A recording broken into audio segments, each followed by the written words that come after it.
একজন মেয়ে হয়ে আরেকজন মেয়ের সংসার আপনি কি করে ভাঙতে পারেন? দয়া করে ওনাকে ছেড়ে দিন। আমি এভাবে দিনের পর দিন আর সহ্য করতে পারছি না। আপনার তো সবকিছুই আছে। পরিবার, চাকরি, সাবলীলতা। কিন্তু আমার তো ইনি ছাড়া আর কেউ নেই। আমি কিভাবে থাকবো দয়া করে? এক নারী হয়ে আরেক অসহায় নারীর সংসার ভেঙে চরম নিষ্ঠুরতার পরিচয় দেবেন না। আমি আবার কি করলাম? উনি তো নিজে থেকেই আমার কাছে এসেছে। আমি তো তোমাদের মাঝ থেকে সরে যেতে চেয়েছিলাম। কিন্তু আদনান তা হতে দেয়নি। এখানে আমার কি দোষ? আমি নিষ্ঠুরতার কি এমন দেখলাম বুঝতে পারছি না। আর আমি যতদূর জানি আমার আদনানের মাঝে স্বামী-স্ত্রীর মতো তেমন কোনো সম্পর্কই নেই। ওর বাধ্য হয়ে মায়ের কথা রক্ষার্থে তোমার সাথে জোরপূর্ণ বিয়ে করে এখন থাকছে। তোমার মতো অসহায় মেয়েকে একটা একটা থাকার জন্য মাথার ছাদ দিয়েছে। এখন যে সম্পর্কে স্বামী-স্ত্রীর মাঝে কোনো বোঝাপড়া থাকে না সেখানে আবার কিসের সংসার? এদিক দিয়ে ভাবলে তুমি আদনানের পরিবারে শুধুমাত্র এক আশ্রিত হিসেবে থাকছো। যাকে সমাজে সামনে আদনানের বিবাহিত বৈবাহিক পরিচিত দেওয়া হয়েছে মাত্র। পায়েলের কথাগুলো সোজা তার তীরের ফলার মতো বিধ্বস্ত হয়ে বুকে এসে গেল। এর উত্তর যেন পায়েল ঠোঁট আগে থেকেই লেগেছিল। সে সঙ্গে সঙ্গে আমার প্রশ্নের জবাবে বলে, এখন অনাসিওর এর কি আছে? আদনানের সাথে তোমার অনাকাঙ্ক্ষিতভাবে বিয়ে হয়ে গিয়েছে। ও এই বিয়েটা মন থেকে মেনে নিতে পারেনি। সাথে তোমাকেও নিজের স্ত্রীর মর্যাদা সে দিতে পারেনি। তাই তো এক ঘরে এক ছাদের নিচে থেকেও তোমার সবসময় আলাদা থেকেছো। আদনান কখনো তোমার কাছে আসেনি কি তোমার কোনোদিনও ছুঁয়েও দেখেছে? আদনান আর আমার মাঝে কখনো কিছু লুকোনো থাকে না। ও সব সত্যটাই আমার সাথে শেয়ার করে। আর আমিও এই বিষয়ে 100% সিওর যে ও কোনোদিনও আমার কখনো মিথ্যে বলবে না। ওর মাঝে এই স্বভাবটা নেই। পায়েলের এই কথাগুলো প্রতি উত্তরে আমি কি বলবো কোনো ভাষাই খুঁজে পাই না। শুধু নিঃশব্দের সাথে পায়েলের সমস্ত কথা মুখ বন্ধ করে শুনে যায়। তার বলা প্রতিটা শব্দ যেন আমার আত্মসম্মানের ওপর এসে আঘাত হানছে। উনি এমন স্বামী-স্ত্রীর ঘরের মধ্যকার কথা তিনি বাইরে মেয়ের সামনে এতটাই খোলামেলাভাবে কি করে বলতে পারেন? উনার প্রেমিকাকে বোঝানোর জন্য যতটুকু বলা প্রয়োজন উনি বলতেই পারেন। আমি তো চাইলে বাধা দিতে পারবো না। কিন্তু আমার মর্যাদা বলে কি উনার কাছে কিছুই নেই? অতঃপর মনে হলো ভুল কি বলেছে, যা বলার তো সব সত্যিই বলেছে পায়েলকে। নিজের প্রেমিকাকে খুশি করার জন্য তার কাছে সব সত্য প্রকাশ করবে নাকি এক অবহেলিত বইয়ের কাছে, যার মূল্য ওনার কাছে বিন্দুমাত্রও নেই। আমাকেও তো পায়েলের বিষয়টা ধরা পড়ার সাথে সাথে সমস্ত কিছু স্বীকার করে নিয়েছে, নিজেদের সম্পর্কের কথা নির্দ্বিধায় সবটা খুলে বলেছিল। সেখানে যদি স্ত্রীর সামনে অন্য নারীকে ভালোবাসার কথা স্বীকার করে নিতে কোথাও দ্বিধা না থাকে, তাহলে যাকে মন থেকে ভালোবাসে তার সামনে কেন সবটা লুকাবে? কী কারণ থাকবে এর? আমার দীর্ঘ নীরবতার মাঝে বিচ্ছেদ ঘটাতে পায়েল আবার বলে ওঠে, আচ্ছা ঠিক আছে, অনেক কথা হলো, এখন মেইন টপিকে আসি, যে জন্য তোমাকে কল দেওয়া আর কি। শোনো, আমার কথাগুলো ভালো করে মন দিয়ে শুনবা আর সবটা বুঝে সুঝে তারপরে উত্তর করবা। ঠিক আছে? দেখো, তোমার আর আদনানের বিয়ে প্রায় অনেক দিন হয়ে গেছে। এই ধরো ৩-৪ মাস। আর এতদিন তোমার মাঝে স্বামী স্ত্রীর মতো কোনো বোল্ডিংও ক্রিয়েট হয়নি। সো আমি বলতেই পারি তুমি আর আদনান কেউ এই সম্পর্কে হ্যাপি নও। মাঝখান থেকে আমাদের মধ্যে যে ভুল বোঝাবুঝিটা তৈরি হয়েছিল সেটাও আদনান সলভ করে দিয়েছে। তাই আমি আর নতুন করে ওনাকে ছেড়ে কোথাও যেতে চাইছি না। আর তোমার যেহেতু যাওয়ার মতো, থাকার মতো কিংবা দেখভাল করার মতো কেউ নেই, তাই তোমাকেও আদনানকে ছেড়ে কোথাও যেতে বলছি না। আর দেখো, আদনান কিন্তু বিয়ের এতদিন এসেও একেবারের জন্য তোমার সাথে ঘনিষ্ঠ হয়নি কি এমন কোনো সিচুয়েশনও হয়নি তোমার মাঝে। তবে এভাবে আর কতদিন? দিন শেষও তো একজন পুরুষ, তাও তো কিছু প্রয়োজন থাকতে পারে। দিনের পর দিন এভাবে আর কত একটা বাইরের মেয়ের সাথে সময় কাটাবে বলো তো? আর বিষয়টা কেমন অনৈতিক, ঘরের বউ রেখে বাইরে অন্য মেয়ে, ভাবতেও একটা কেমন লাগে, তাই না? তাছাড়াও মানুষ জানাজানি হয়ে গেলে ব্যাপারটা কত খারাপ দেখবে। সমাজে মা ছেলেদের কোনো রেসপেক্ট থাকবে না। তোমাকে নিয়েও মানুষ হাসাহাসি করবে। যদিও আমি আর আদনান এখনো কোনো ফিজিক্যাল রিলেশনশিপে যাইনি। ওটাকে বিয়ের জন্য তুলে রেখেছি। তবে এখন যতটা সময় একসাথে থাকি সেটাই বা কম কিসের? তাই তোমাকে বলছি কি, আদনানের সম্মান, সমাজের চুলকানি, তোমাকে নিয়ে ঠাট্টা, বিদ্রূপ, এতে কিছু রিস্ক না নিয়ে আমার আর আদনানের বিয়েটা দিয়ে দেওয়ার ব্যবস্থা করে। এতে তাহলে এত কিছু হাতে পারা থেকে সহজে তুমি বেঁচে যাবে। আদনান অসভ্য বিয়ের কথা বলেছে আমায়। যে সময় আসলে আমরা ঠিক বিয়ে করে নিব কিন্তু ঠিকঠাক কোনো ডেট ফিক্সড করতে পারছি না। তার উপর ওর মা আছে। ভদ্রমহিলা শারীরিকভাবে অসুস্থ। ওনাকে ম্যানেজ করাটাও একটা বিষয় থাকে, যেটা আদনান এই মুহূর্তে করতে পারবে না। তাই এই রেসপন্সিবিলিটা আমি তোমার হাতেই দিচ্ছি। তুমি যেভাবে হোক যেকোনো কিছু করে আমার আর আদনানের বিয়ের ব্যবস্থা করো। আমি প্রমিস করছি, আমাদের বিয়েটা হয়ে গেলে তোমার সে বাড়ি থাকতে কোনো অসুবিধা হবে না। আমি তোমার মতো সংসার করব, ফ্যামিলি দেখভাল করব। আর আমি আর আদনান আমাদের মতো। তো কি বলো? এখানে কোথাও আমার কোনো আপত্তি নেই। পায়েলের সবগুলো কথা খুব মনোযোগ সহকারে শোনার পর আমার সমস্ত শরীর যেন এক তীরের বিদ্যুৎ এক ঝটকায় খেলে উঠল। আমি স্থির দাঁড়িয়ে থেকেও যেন ঠিকঠাক দাঁড়াতে পারছিলাম না। ততক্ষণা ফোন হাতে দম মেরে খাটের উপর বসে পড়ি। হাত আমার তখনও কাঁপছে, মাথা ভনভন করে শুরু করে দিয়েছে। শরীর থেকে মৃত্যু পর্যন্ত বিদ্যুৎ প্রবাহ খেলেছে, যার কারণে এখনো গায়ের লোম কাটা হয়ে দাঁড়িয়ে আছে। আর আমি কি শুনলাম? যা শুনলাম তা সঠিক। পায়েল আমার এই কারণেই ফোন দিয়েছে যে আমি যেন নিজে থেকে ওকে বিয়ের ব্যবস্থা করি। তা কি করে সম্ভব? আমি কিভাবে সেটা করব? এমন কিছু তো আমি কখনোই কল্পনাও করতে পারি না। আর পায়েল এত স্বাভাবিক ভঙ্গিতে আমার কথাগুলো বলছে কি করে? না, না, এ অসম্ভব। আমি কিছুতেই পারব না। একজন স্ত্রী হিসেবে নিজের স্বামীর দ্বিতীয় বিয়ে কথাটা ভাবাটা যেমন অসহনীয় পর্যায়ে, সেখানে আমি নিজে থেকে আমার শ্বশুরবাড়িতে ম্যানেজ করব ওনার দ্বিতীয় বিয়ে দেওয়ার জন্য। আপনি কি বলেছেন আমায়? আপনার কোনো জ্ঞান আছে? কি মনোযোগ দিয়ে শোনার কথা বলেছেন? আমাকে নিজের স্বামীকে দ্বিতীয় বিয়ে দিতে বলেছেন। আপনার মনে হয় আমি কোনোদিনও এমনটা করতে পারবো? এটা কি এতটাই সহজ? বিয়ে কি কোনো ছেলে খেলা নাকি? একজন স্ত্রী হিসেবে আমি আমার স্বামীকে দ্বিতীয় বিয়ে দেব, কি তার বিয়ে মেনে নেবে এমনটা আপনি ভাবলেনই বা কেন? কি করে? পায়েল যথেষ্ট ধৈর্য নিয়ে আমার কথাগুলো শোনে। ওর ভাবভঙ্গি কেমন ছিল তা বলতে পারবো না। তবে আমার মনে হলো সে যেন এই সিক্রেটটাই অপেক্ষা ছিল, যে তার কথায় আমার প্রতিক্রিয়া কেমন হয় সেটা দেখার জন্য। অতঃপর নিজের মৌনতা ভেঙে সে বলল, "এখানে না ভাবার কি আছে পরমিতা? আর আমার জ্ঞান থাকবে না কেন? আমি তো সম্পূর্ণ সজ্ঞান তোমার কাছে এই প্রস্তাব করেছি। আর তোমার কাছে এত সম্মানিত দেওয়া ছাড়া তো দ্বিতীয় কোনো অপশন দেখছি না আমি।" দ্বিতীয় অপশন? আমার স্বামীকে বিয়ে দেওয়ার জন্য আমার দ্বিতীয় অপশন খুঁজতে হবে? কোনো স্ত্রী হিসেবে কি আমার কিছুই করার নেই? আমি এতটাই অসহায়। আপনি জানেন না আমায়। আপনি কি, কি করতে পারি, আমি কি, কি করতে পারি তার কোনো ধারণাই নেই আপনার। আপনি কখনো আমাদের মাঝে আসতে পারবেন না। স্বামী-স্ত্রীর মাঝে কেউ তৃতীয় ব্যক্তি হিসেবে ঢুকতে চাইলে আমি সেটা সহ্য করব না। এ বিয়ে আমি কোনোভাবেই হতে দেব না। নাপাইল কিছুক্ষণ চুপ থেকে নিজের মনে মনেই কিছু একটা ভেবে বলল, "আচ্ছা ঠিক আছে, বুঝলাম। তুমি মানবে না বা আমাদের বিয়েটা হতে দেবে না। কিন্তু আদনানকে কিভাবে আটকাবে তুমি আমাকে বিয়ে করার থেকে? আদনান আমায় ভীষণ ভালোবাসে। ও আমায় কখনো ছেড়ে যাবে না বা তোমার কথাও কখনো আমার ছেড়ে দেবে না। তুমি যতই হামাঙ্গা করে করো না কেন, আমাদের এক হওয়া থেকে তো কেউ আটকাতে পারবে না। এখন যদি তুমি ভালোই মেনে নাও তো ভালোই, নইলে কৌতূহল নিয়ে প্রশ্ন করি। দেখো আদনান যেহেতু আমায় ছাড়ছে না আর ১ম স্ত্রী হিসেবে তুমি আদনানকেও, তাহলে কিন্তু আমরা বিয়ে করে সেপারেট হতে পারি ফ্যামিলি থেকে। ধরো তুমি আর তোমার শাশুড়ি একসাথে থাকো, মাসে, মাসে তোমার ভরণ-পোষণের টাকা ঠিকই পৌঁছে যাচ্ছে, কিন্তু আদনানের সাথে তোমরা চাইলেও আর দেখা করতে পারছো না। আমার সাথে একবার ওর বিয়ে হয়ে গেলে আমি নিজেই ওকে নিয়ে আলাদা থাকার ব্যবস্থা করব। সেখানে তোমরা বউ-শাশুড়ি কোনো দিনও আসতে পারবে না।" পায়েলের কথাগুলো আমায় কিছু সময়ের জন্য থামিয়ে দেয়। নিজের ভেতরে, ভেতরে চলা এতক্ষণে উত্তেজনাগুলো যেন মুহূর্তে নিরস হয়ে যায়। আমি কি বলবো বুঝতে পারিনি। গভীর আশঙ্কায় হৃৎস্পন্দনের স্বাভাবিক গতি পরিবর্তিত হয়ে যায়। ফোনের ওপর থেকেও পায়েলের হয়তো ঠিক বুঝতে পারছিল।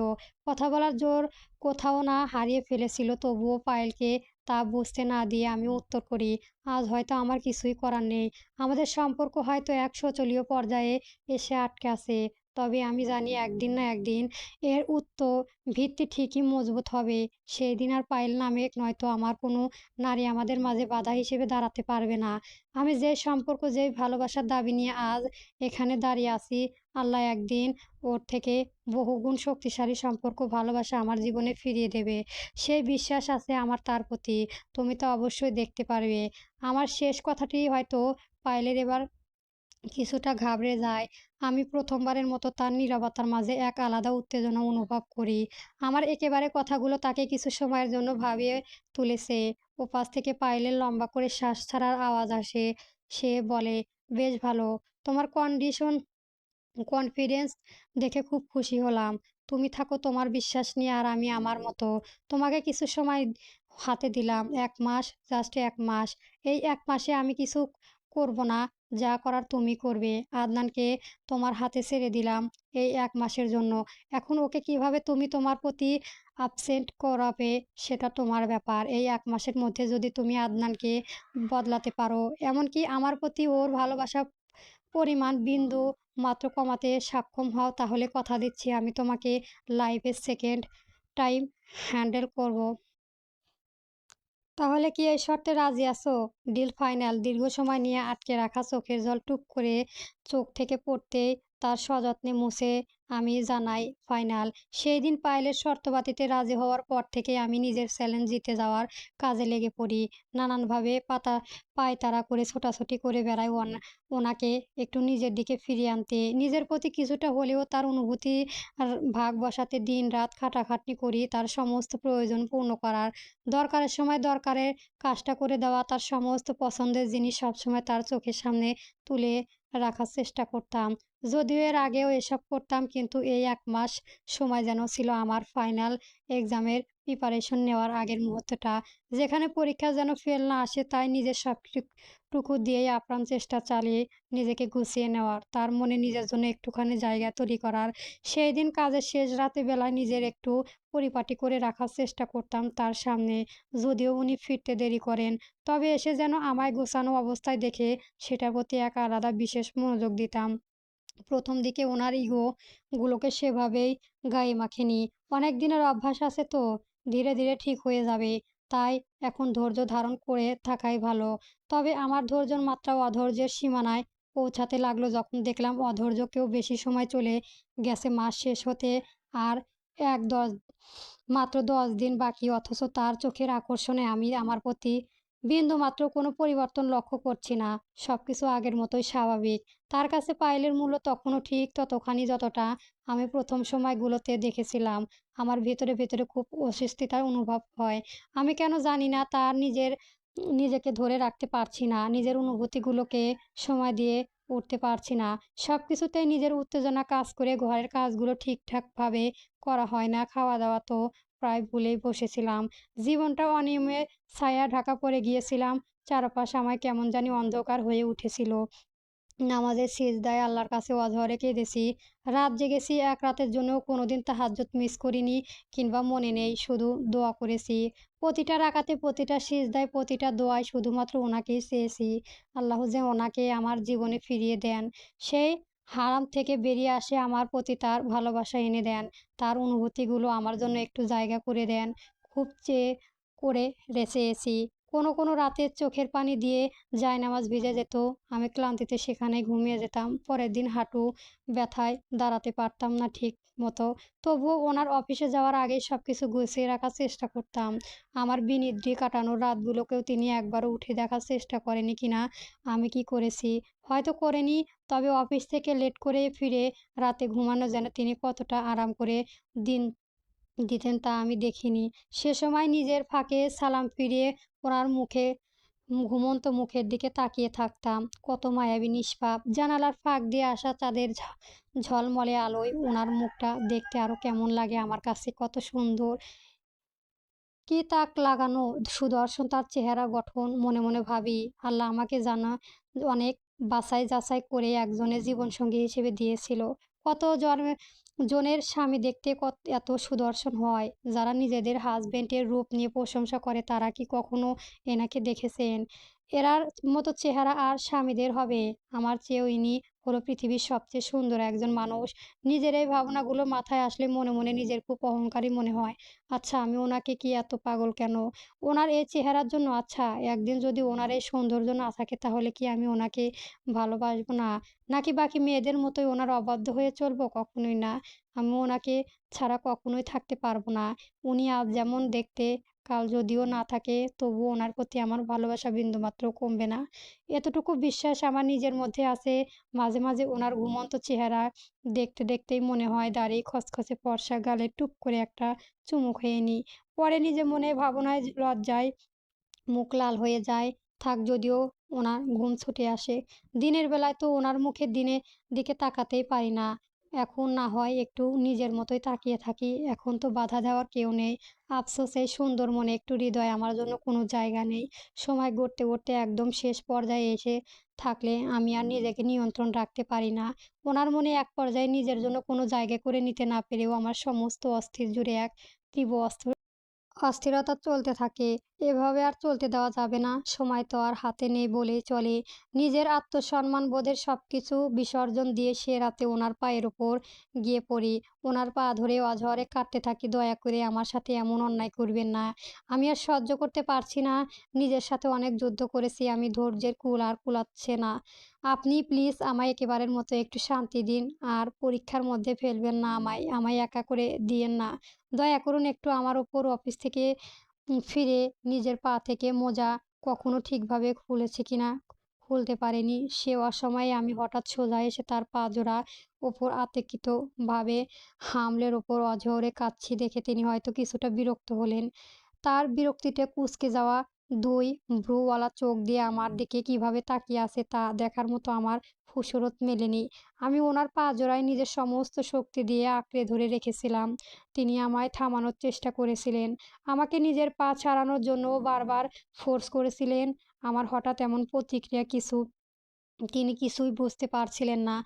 আমি ওনার পা ছাড়ছিলাম না। অঝরে কেঁদে, কেঁদে নিজের আর্জি পেশ করতে লাগলাম। "দয়া করে একটিবার সুযোগ দিন আমায়। আমাদের পবিত্র সম্পর্ক বন্ধনে এভাবে কুলুষিত করবেন না। পায়েলকে এভাবে আমাদের সম্পর্কের মাঝে টেনে নিয়েন না। আমাদের সম্পর্কের একটু মূল্য দিন। আমি ওয়াদা করছি আপনি যা বলবেন আমি তাই করব। সারাদিন আপনার সব কাজের হুকুম মেনে চলব। প্রয়োজনে আপনার পায়ের ওপর এইভাবেই পড়ে থাকবো আজীবন। তবুও একটা সুযোগ দিন এই সম্পর্কে গড়ে তোলার জন্য। একটা শেষবারের জন্য আমাকে সুযোগ দিন। পায়েলের ভুলে যান আপনি। ওকে ছেড়ে দিন। ওর সাথে দূরে থাকুন। ও আপনার জন্য হালাল না, আমি আপনার জন্য হারাম। আল্লাহ প্রদত্ত এই সম্পর্কে এভাবে অপমান করবেন না। এই নামকে বদনাম করিয়েন না। দোহাই আপনার, একটিবারের জন্য আমায় নিজের মনে জায়গা দিয়ে রাখুন। আমার জন্য একটু অনুভূতি নিয়ে আসুন। আমাদের জীবনটা জান্নাতের বাগান হয়ে উঠবে। আপনার কাছে এর প্রতিজ্ঞা করছি আমি। একটিবার বিশ্বাস করুন শুধু আমায়। তিনি আমার কথা শোনেননি। আমাকে জোরপূর্ণ নিজে থেকে ছাড়িয়ে নিয়ে লাস্ট ওয়ার্নিং জারি করেছে। আমি যেন ফার্দার এমন কিছু বলার সাহস না করি। আমাকে ওনার জীবনের প্রয়োজনে শুধু মায়ের খুশির জন্যই একসাথে থাকা, নয়তো অনেক আগেই আমায় একটা ওম্যান হোস্টেলে রেখে আসতেন তিনি। আমার প্রয়োজন ওনার কাছে যতটা ক্ষীণ, পায়েলের গুরুত্ব ততটাই বেশি। তাই ওকে ছেড়ে দেওয়ার কথা যেন আমি দ্বিতীয়বার মুখে উচ্চারণ না করি। নইলে ওনার থেকে খারাপ কেউ হবে না। পায়েল আর ওনার মাঝে থার্ড পারসন হিসেবে আমি যেন উম নাক না গলায় এর মধ্যে সাধারণ করে। আমি স্তব্ধ হয়ে ছলছল চোখে নিয়ে একদৃষ্টিতে ওনার মুখের দিকে তাকিয়ে থাকি। ওনার কথা বলার উচ্চারণে ভঙ্গিময় ক্রোধ, নির্বাণ সবকিছুর মুখ বুজে শুনে গেলাম। ওনার প্রতি কথা আমি নতুন করে আশ্চর্য হচ্ছিলাম। অবাক চাহনিতে স্তম্ভিত হয়ে সেখানেই দাঁড়িয়ে থাকি। উনি আমার কথাগুলো শুনিয়েছিলেন চলে যান। আমি দৃষ্টি নিবদ্ধ রাখি এভাবে। চোখের পলক পড়ে না। মনের মধ্যে নানান রকম চিন্তা ভাবনা চলতে থাকে। কি করব আমি? আমি তো শর্তে হেরে গেলাম। এখন তো আমার ওনাকে পায়েলের সাথে বিয়ে দিতে হবে এখন। আমি কি পুলিশের কাছে যাব? তাদের কাছে সাহায্য চাইবো নাকি উকিলের কাছে যাব? ওনাকে সবটা খুলে বলবো? এসবের আদৌ কি কোনো লাভ হবে? এভাবে কি আমি আমার স্ত্রীর অধিকার আদায়ে সক্ষম হব। পারিবারিক অশান্তি, হামাঙ্গার, মনোমালিন্যতা, মস্তিষ্কে চাপ সৃষ্টি ছাড়া আর কিছুই তো দেখছি না। এসব করার আমি কি পারবো? মনের ভালোবাসা তো আর প্রতি চলে আসবে না। যে স্বামী-স্ত্রীর মধ্যে বিয়ের ১ম মিল মহব্বত থাকা তাদের জীবনে কোনো এক সময় ভুল বোঝাবুঝি সৃষ্টি হয়, তা আবার ফিরিয়ে আনা যায়। তবে সেই সম্পর্কে মাঝে কোনো অনুভূতি নেই, সেখানে জোর জবরদস্তি কি একটা বাঁধনে আটকে রাখা যায়? অতঃপর আমিও আমার আর পারলাম না। ভাগ্যের পরিহাসে আজ আমার তুই ব্যর্থ পারমিতা, তুই ব্যর্থ। আজ তুই পায়েলের শর্তে হেরে গিয়েছিস। নিজেকে পৃথিবীর সবচেয়ে অসহায় নারী হিসেবে আবিষ্কার করেছিস। এখন কালের স্রোতে ভেসে যাওয়ার এই নিয়তির লিখন মেনে নেওয়া ছাড়া তোর কাছে আর কোনো রাস্তা খোলা নেই। নিঃসত্তায় এমন উপহাসে আমি নিজের ব্যর্থতা স্বীকার করে চোখ বুজে ফেলি। সাথে সাথে দু চোখ ভর্তি জল বেয়ে গড়িয়ে পড়ে। আমি সেই সাথে ঠোঁট প্রসারিত করে হাসতে লাগলাম। প্রশান্তির হাসি। প্রাণীফোঁটা গড়িয়ে পড়ার সাথে সাথেই গড়িয়ে পড়ল আমার সকল কষ্টের গ্লানি, হতাশা, দুঃখের জর্জরিত হৃদয়ের যন্ত্রণাগুলো। আমার শত অপেক্ষার আজ অবসান ঘটল। সকালে ঘুম ভেঙে চোখ খুলে দেখি মাথা হেলান দিয়ে আমি এখনো সেই দরজার নিচে আগের মতোই হাঁটু মুড়ে বসে আছি। কাল রাতে নানান চিন্তা ভাবনায় মাথায় ঘোরাঘুরি করতে গিয়ে যেন ঠিক কখনোই ঘুমিয়ে পড়েছি সেটা আর মনে করতে পারছি না। ঘুম জোড়া চোখ নিয়ে আমি ঘরের চারদিকে ভালোভাবে পর্যবেক্ষণ করতে লাগলাম। তখনও দেখি আমার সবকিছুই অন্যরকম লাগা শুরু করলো। এটা কোন রুম? এই ঘরে তো আগে আমি ছিলাম না। তাহলে আজকে এখানে আমি কি করেছি? আর থাকলেও বিছানা না শুয়ে দরজার কাছে কেন এভাবে পড়ে আছি? কিছু মাথায় আসছে না। মাথাটা প্রচণ্ড ব্যথা করেছে। দীর্ঘ সময় নিয়ে কান্না করলে বা কোনো বিষয়ে অতিরিক্ত দুশ্চিন্তা করলে আমার এভাবে মাথা ব্যথা করে। কাল রাতেও কি এমন কিছু হয়েছিল? আমি কি কেঁদেছিলাম? ভাবনার সাথে মাথা আসতেই মনে পড়ল, হ্যাঁ, আমি কেঁদেছিলাম। অনেক কাঁদেছিলাম। কালকে যখন উনি আমার প্রত্যাখ্যান করে ছেড়ে চলে গেলেন, তারপর থেকেই আমি তার প্রচুর কেঁদেছি। কিন্তু তার সাথে এই ঘরে থাকা তো কোনো মিলই দেখছি না। কিছুক্ষণ পর আপন মনে সবটা মস্তিষ্কে ধারণ করতে যখন পুরো বিষয়টা ভালোভাবে মনে চলে আসলো, তখনই এক অদ্ভুত যন্ত্রণায় বুকের ভেতর থক করে উঠল। আজ থেকেই এই ঘরেই থাকে কথা। ওনার তো কাল বিয়ে হয়ে গিয়েছে। ওনার ঘরে তো নতুন বউ আছে এখন। তার সাথে হয়তো ঘুমিয়ে আছে তিনি এখনো। তাহলে কাল রাতে যা যা দেখেছিলাম পুরোটাই স্বপ্ন ছিল। পায়েলের কথাগুলো শেষ রাতে এত বেশি মনে পড়েছিল যে সে চিন্তা আর স্বপ্নের মধ্যেও আমার অতীতের স্মৃতিগুলো বারবার ভেসে উঠেছিল। সে দিনগুলির কথা ভাবলেও কেমন নিজেকে তিরস্কার করে হেসে উঠি। কত বোকা আমি! এমন জিনিসের নিজের করে নেওয়ার জন্য ছুটে চাইছিলাম যা আমার কোনোদিনও ছিল না। কিছুক্ষণ এভাবে বসে থেকে উঠে দাঁড়াই। কটা কটা বাজে এখন? রুমে ঘড়ি নেই তাই বুঝতে পারছি না। তবে খোলা জানালার আকাশ দেখে যা মনে হচ্ছে এখন অনেকটাই বেলা হয়ে গিয়েছে। ৮টার পার হয়ে গিয়েছে সম্ভবত। আমি আর বেশি দেরি করলাম না। তাড়াতাড়ি ওয়াশরুম কাজ সেরে নিজের ঘরটা গোছানোর কাজে হাত লাগালাম। তারপরে তো রান্নায় গিয়ে সবার জন্য সকালের জলখাবারের ব্যবস্থা করতে হবে, তাই তো সময় নষ্ট করা উচিত নয়। এমনিতেও অনেক বেলা হয়ে গড়িয়ে পড়েছে। আমি অনেকদিন ঘরের কাজ দ্রুত শেষ করে তাড়াহুড়ো করে এমন সময় দরজার কাছে জোরে খটখটানো আওয়াজ আসে। এ সময় আবার কে এলো? মা হয়তো সকালের রান্না পৌঁছাতে দেরি হচ্ছে দেখে ডাকতে এসেছে। আমি এদিকে কাজ ফেলে তাড়াতাড়ি গিয়ে দরজা খুলে দেই। সকালবেলায় এ সময়ে পায়েলের হঠাৎ এই অবস্থায় দেখে আমি ঠোঁটজোড় বিস্ময় নিয়ে ফাঁকা হয়ে যায়। পায়েলের ভেজা চুল গায়ে এলোমেলোভাবে শাড়ি জড়িয়ে আমার সামনে দাঁড়িয়ে আছে। ব্লাউজ, পেটিকোট সবই ঠিকঠাক ভাবে পরা আছে, খালি শাড়িটাই ঠিক নেই। দেখেই বোঝা যাচ্ছে কোনো মতম গায়ে শুধু পেঁচিয়ে সোজা আমার ঘরের সামনে এসে হাজির হয়েছে। আমাকে দেখে সে কিছুটা স্বস্তির নিঃশ্বাস ফেলে অতঃপর উম ওদিকে তাকিয়ে আমাকে কিছু না বলে সে হুমড়ি ঘরের ভেতর প্রবেশ করে দরজা লাগিয়ে দেয়। "কি ব্যাপার? তুমি হঠাৎ এই অবস্থায় এখানে?" আমি অবাক চোখে তার দিকে তাকিয়ে প্রশ্ন করি। "দেখতে পারছেন না বিপদে পড়ে তোমার কাছে এই অবস্থায় ছুটে এসেছি। তুমি এখন আমাকে হেল্প করবে। কিন্তু তার জন্য এভাবে চোরের মতো লুকোচুরি করে এদিক ওদিক তাকাচ্ছিলে কেন? বাড়িতে কজন আছে? আমার যে তোমাকে দেখলে ফেলে ভয় পাবে।" পায়েল দম ফেলে ভারী শ্বাস ফেলে বলে, "আরে নতুন বিয়ে করেছে, বউ হিসেবে আমার একটা প্রেস্টিজ আছে তো। শাশুড়ি যদি এখন এই অবস্থায় নতুন বউকে দেখে নেয় আর জেনে যায় যে এত বড় মেয়ে হয়েও আমি এখনো শাড়ি পরতে জানি না, তাহলে ওনার সামনে আমার নাক কাটা যাবে না? নিশ্চয় তুমি ভালো করে শাড়ি পরতে জানো আর আমার আগে তোমার যেহেতু বিয়ে হয়েছে তাই এর অভিজ্ঞতাও তোমার ভালো জানা আছে। তাই এখন তুমি আমার সুন্দর করে শাড়ি পরিয়ে দেবে। আমি পায়েলের কথাগুলো শুনে এভাবে ওর দিকে তাকিয়ে থাকি। ওর এই নাজেহাল অবস্থা দেখেই মনে হচ্ছে সে সত্যিই শাড়ি পরতে জানে না। কিন্তু আমিও তো বিয়ের প্রথম দিকে এসব কিছুই জানতাম না। শাড়ি পরতে পারি না বলে মা নিজে থেকে আমার শাড়ি পরা শিখিয়েছেন। কই তখন তো ওনার সামনে নিজের প্রেস্টিজ নিয়ে এত ভাবতে হয়নি। একটু খারাপ লাগছিল কিন্তু মা সেটা আমায় বুঝতে দেয়নি। সুন্দর করে নিজে হাতে সবটা শিখিয়ে পরিয়ে নিয়েছিলেন। আমি এক মনে অন্য কিছু ভাবিনি দেখে পায়েল আমার ধ্যান ভাঙিয়ে বলে, "কি হলো পারমিতা? কি ভাবছো এত? দেখছো না আমি এখনো তোমার সামনে আগের মতোই দাঁড়িয়ে আছি। আমাকে শাড়িটা পরিয়ে দাও। এমনিতেও অনেক দেরি হয়ে গিয়েছে। কাল রাতে দেরিতে শুতে গিয়ে আজকে সকালে উঠতেও লেট হয়ে গেছে। রান্নাবান্নাও তো দেখতে হবে তাই না? নইলে মা মনে করবে যে আমি কিছুই পারি না। সময় নষ্ট করো না, হাতে টাইম কম আছে ফার্স্ট।" পায়েলের কথা পাশে আর কিছু বলার প্রয়োজন মনে করলাম না। অগত্যা বিনা তর্কে ওকে ঠিকভাবে শাড়ি পরিয়ে দিতে লাগলাম। পায়েলের শাড়ির আঁচল ভাঁজ করে কাঁধের সাথে লাগাতে গিয়ে ওর গলার নিচে ছোপ ছোপ লাল দাগগুলো চোখে পড়তেই হাতটা কেমন যেন কেঁপে উঠল। নিঃশ্বাস ভারী হয়ে আসলো। চোখে পানি জমার আগেই আমি গলা শুকনো ঢোকটা গিলে নিজের সাথে সাথে সেই দিক থেকে চোখ ঘুরিয়ে নিয়ে আমি পায়েলের শাড়ি কুচি ঠিক করতে শুরু করি। আর এদিকে ও আমার নিজে আর ওনার প্রেম কাহিনী শোনানো শুরু করে দেয়। জানো পারমিতা, আদনান আমায় বলেছিল ও নাকি আমাকে শাড়ি পরার অবস্থায় দেখতে ভীষণ ভালো লাগে। আমি যেন সবসময় ওর সামনে শাড়ি পরেই থাকি। ইনফ্যাক্ট ও তো আমাকে এটাও বলেছিল ও নাকি আমায় ফার্স্ট টাইম প্রেমে পড়েছিল আমাকে শাড়ি পরা দেখে। অফিসে ফাংশন ডেতে একদিন আমি শাড়ি পরে এসেছিলাম, সেই দিন দেখে নাকি ও আমার প্রেমে পড়ে যায়।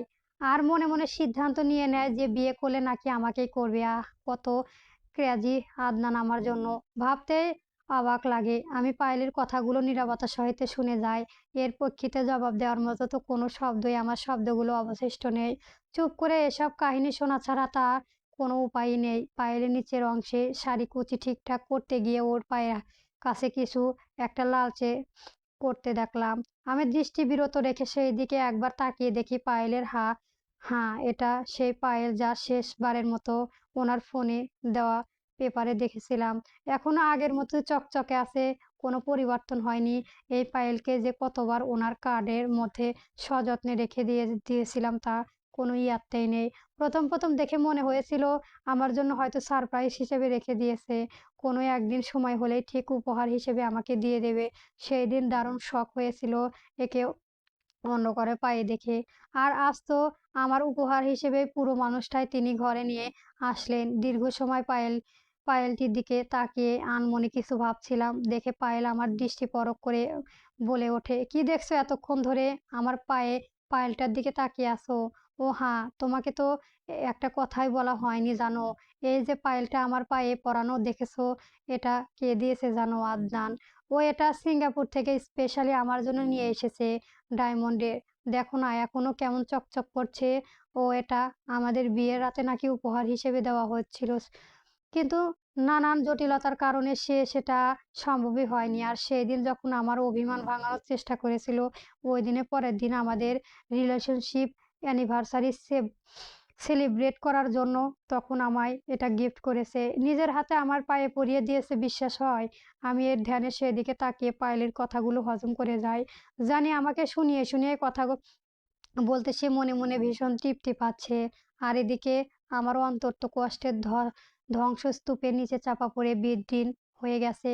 তাই কোনো কিছুই এখন আর অসহনীয় মনে হয় না। সবটা যেন শুষে নেওয়ার মতো।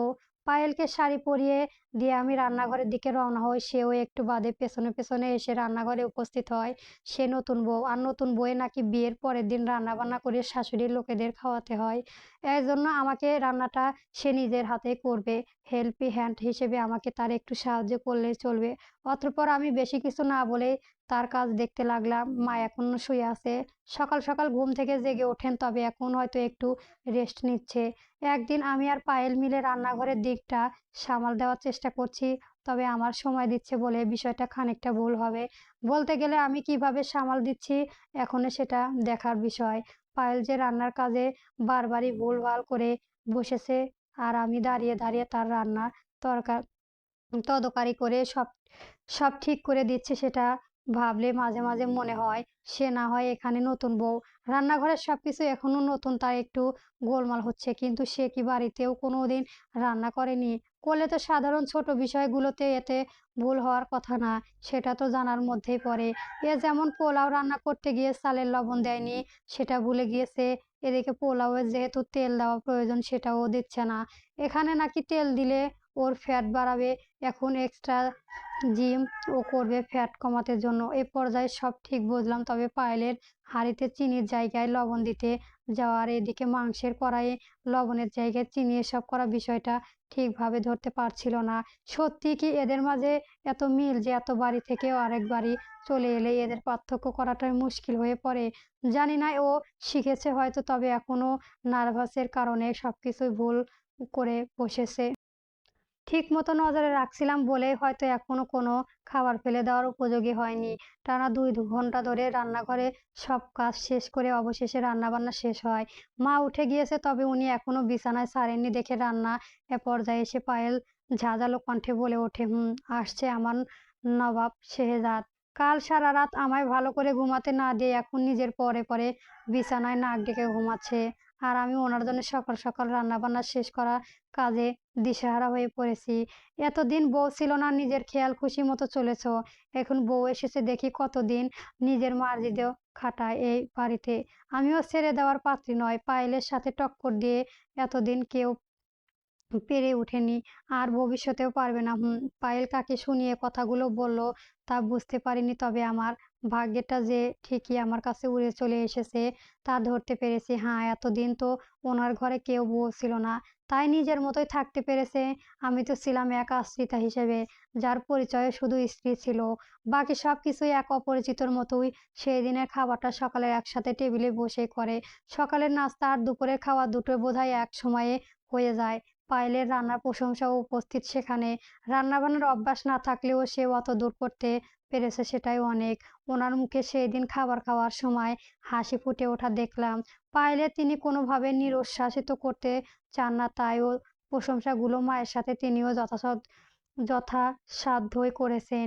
এর আগে কখনো আমার রান্না খাওয়ার সময় ওনার মুখে এই হাসিটা দেখা যায়নি, তবে আজকে কিছুটা হলেও শান্তি লাগছে। যাক, এতদিন না হয় হলেও আজ কিছুটা তো নিজের ভাগ হিসেবে পেয়েছি। উৎস হোক পায়েল হোক, তবে কিছুটা খনিক তো আমারও গিয়েছে। সেই দিন থেকে না হয় নিজের অঙ্কের ভাগটা কেটে নিলাম।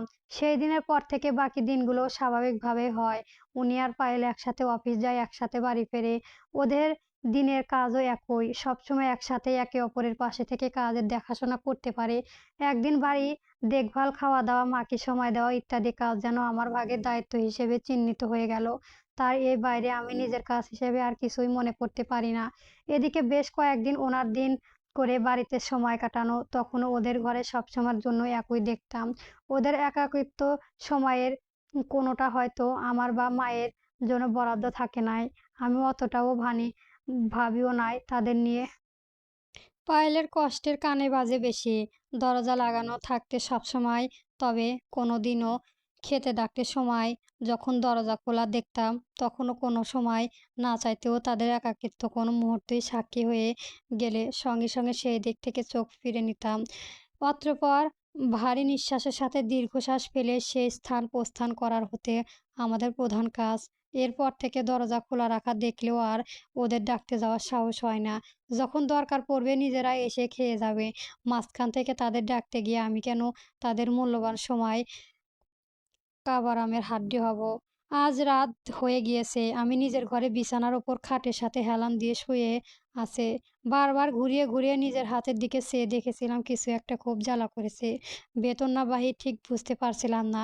শুধু চোখ বুজে আজকার দিনের শুরু থেকে শেষটা মনে করার চেষ্টা করেছি। স্মৃতির পাতায় কিছু বিশেষ মুহূর্ত থেকে থেকে শুধু ভেসে উঠেছে, যা কোনো ব্যাখ্যা নেই আমার কাছে। তবে থেকে শুধুই ওর মুহূর্তগুলোই বারবার মনের মস্তিষ্কে বাধা হয়ে দাঁড়াচ্ছে। আর যা আমার হৃদয়ে যন্ত্রণার কারণ হয়ে উঠেছে। আমি চাইলেও কাউকে নিজের মনের ভাব প্রকাশ করতে পারছি না। এতদিন এমন পরিস্থিতি হয়তো কখনো আমার জীবনে আসেনি। তবে এই ক্ষণিক মুহূর্তের জন্য আজীবন আমায় দহনের সাগরে ভেসে দিতে সাক্ষম। আজ ও ঘরে থেকে তেমন কোনো আওয়াজ কানে ভেসে আসছে না। হয়তো সবাই ঘুমিয়ে পড়েছে। তবে আমিও পারছি না। ঘুম আজ পুরোপুরি আমার চোখ থেকে ছুটিয়ে নিয়েছে। আমার আমায় আমার একাকিত্বর সঙ্গী করে নিয়ে নিজের দূরে কোথাও পালিয়ে বেড়াচ্ছে। আর সেই একাকিত্বের মাঝেও আমি আমার শুরুটা কল্পনা করতে থাকি। আজকে বেশ অনেকদিন পর মায়ের একটা কাতান সুতি শাড়ি গায়ে জড়িয়েছিলাম। রোজ তো আজকাল তেমন শাড়ি পরা হয় না। তাই সাপ্তাহিক ছুটির দিন ভেবে আজকে একটু পরতে ইচ্ছে করলো। শাড়িটা নতুন মা দিয়েছে। এর আগে কখনো পরিনি, তাই আজ গোসল সেরে এটা সব আগে গায়ে চড়াই। এতদিন পরে বিয়ের দিকে বেশি শাড়ি পরতাম। সবটাই ওনার উদ্দেশ্য করে। তবে কোনোদিনও আমার দিকে সেভাবে তাকানো হতো প্রয়োজনবোধ তিনিও করেননি। তাই এরপর থেকে শাড়ি পরা একরকম ছেড়েই দিয়েছিলাম। আজ আবার পরতে ইচ্ছে করলো। নারীরা কি সবসময় অন্যের জন্য শাড়ি পরে নাকি? মাঝে মধ্যে নিজের শখ পূর্ণ আশা করেও অন্যকে পরে, তাই আমিও পরেছি। দুপুরবেলা গোসল সেরে ভেজা চুলে রান্নাঘরে ঢুকে রান্নাবান্না কাজে লাগানো শুরু করে দিয়েছি। মা ঘুমাচ্ছে। ও রেস্ট নেওয়ার জন্য ঘুম জাগে না। একটু জিরাচ্ছে। পায়েল পায়েলের মতো রুমে বসে আছে। কিছু করতে হতো।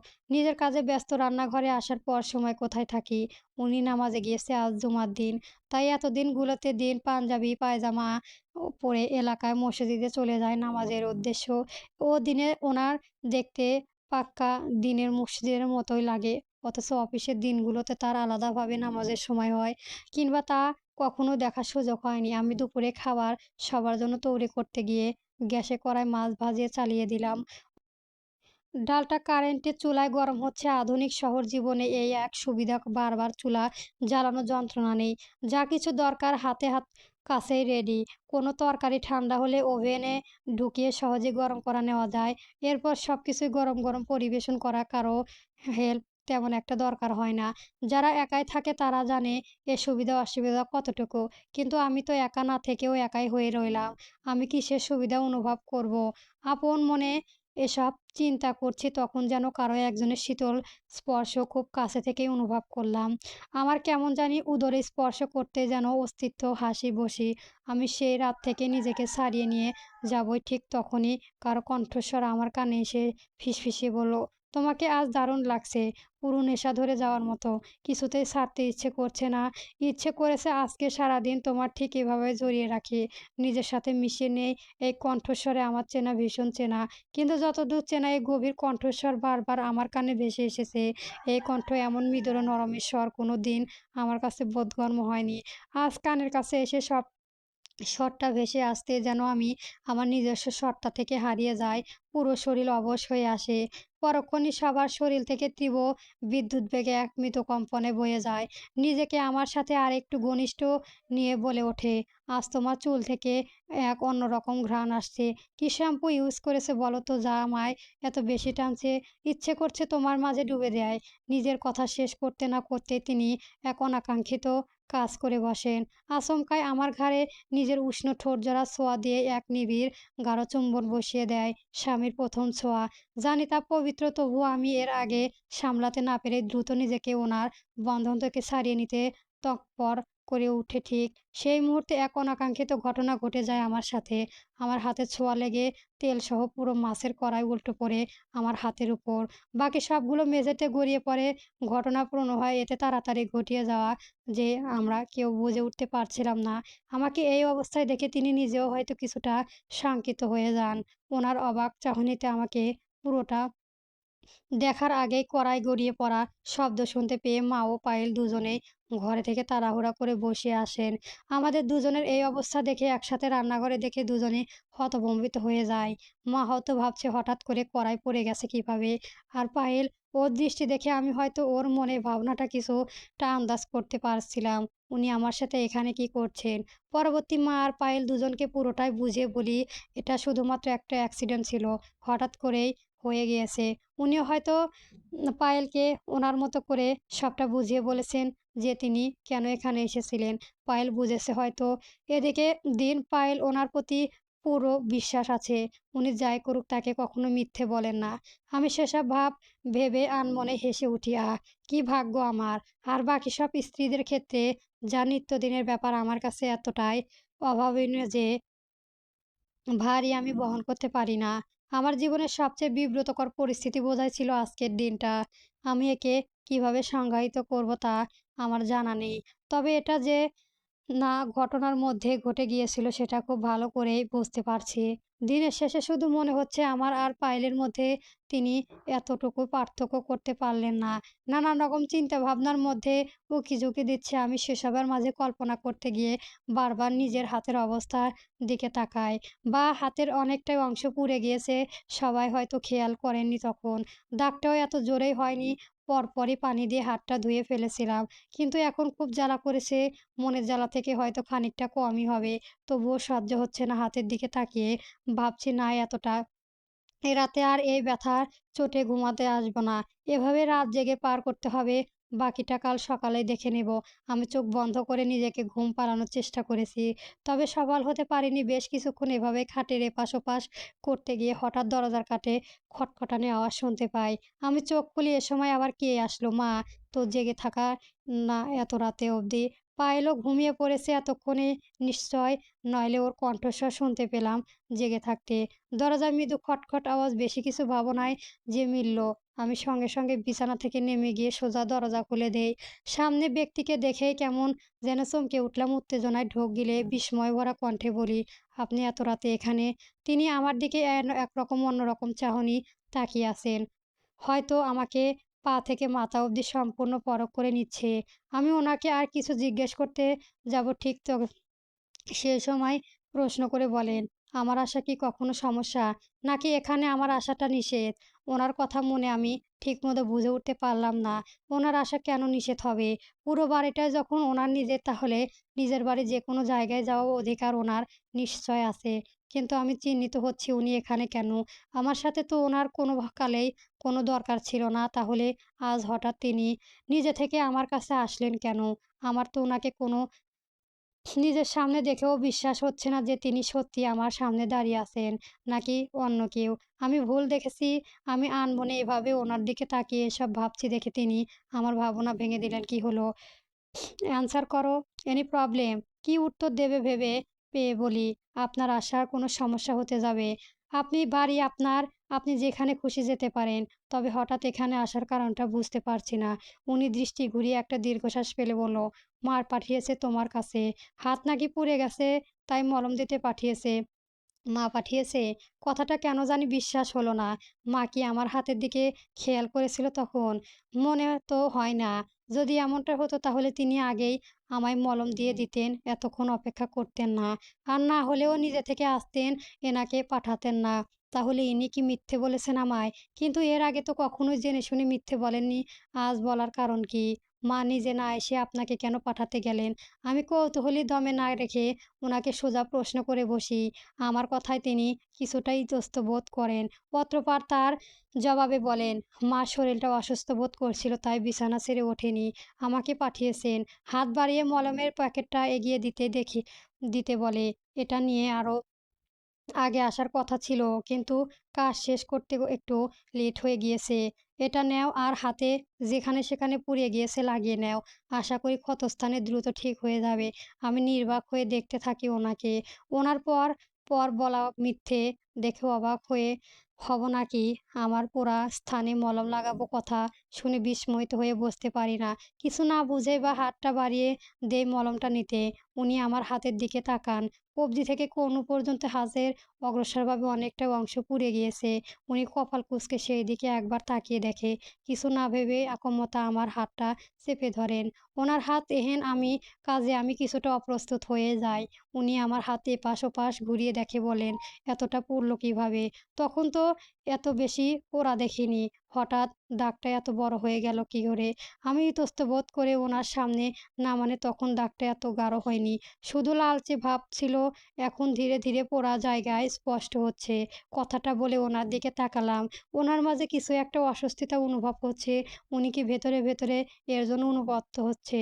হওয়াটাই স্বাভাবিক। কারণ আমার হাত পুড়ে যাওয়ার পেছনে প্রত্যাখ্যান দোষী তো উনি নিজেই। হয়তো সেই অনুশোচনায় থেকেই নিজে থেকে আমার কাছে এসেছে মলম দিতে। আর মায়ের নাম ভাঙিয়ে বলেছে উনি পাঠিয়েছেন।